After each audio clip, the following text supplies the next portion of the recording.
Let's turn our attention to the Seahawks now. They're back on the field for OTAs. The big news of the week, edge rusher Derek Hall signs a contract extension, 3 years, $42 million, $21 million guaranteed. I love that Hall's mother and sister flew in at midnight from Mississippi to be at team headquarters when Derek signed his contract. He talked about how much that meant to him, considering they got right back on a plane after he signed his deal and flew back home because his mom had to go to work.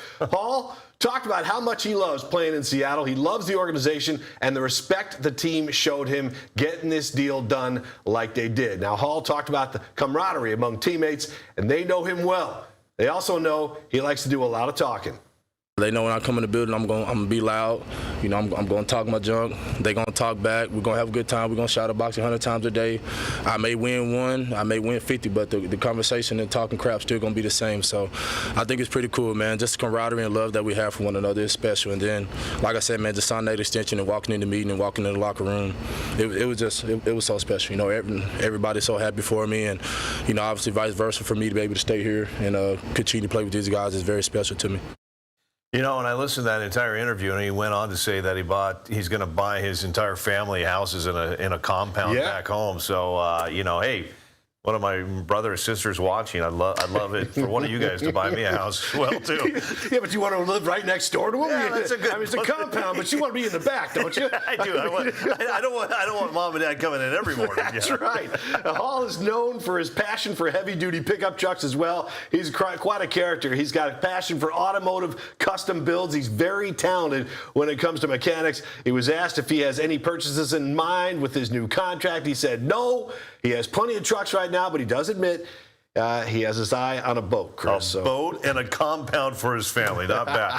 Sam Darnold talked to the media for the first time this spring. Yeah, he got married in the offseason, so things have changed a bit in his personal life. His good friend, Bills quarterback Josh Allen, was in Sam's wedding party. While the offseason may have gone quickly for Darnold and his teammates, Sam talked about the urgency of getting in as much work as possible before they break for the summer.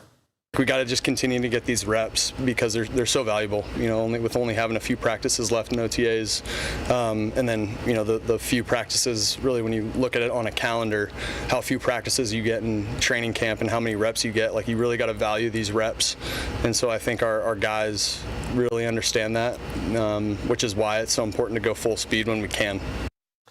What a luxury the Seattle Seahawks have, you know, with Sam Darnold. You know, there's so many teams that are struggling. It's because of the quarterback position. You have a veteran like this, Paul. And we're going to ask Greg Bell about this. He's coming up next, but about having to deal with another offensive coordinator doesn't seem to be an issue at all for Sam Darnold to have this transition. It seems like that's his career.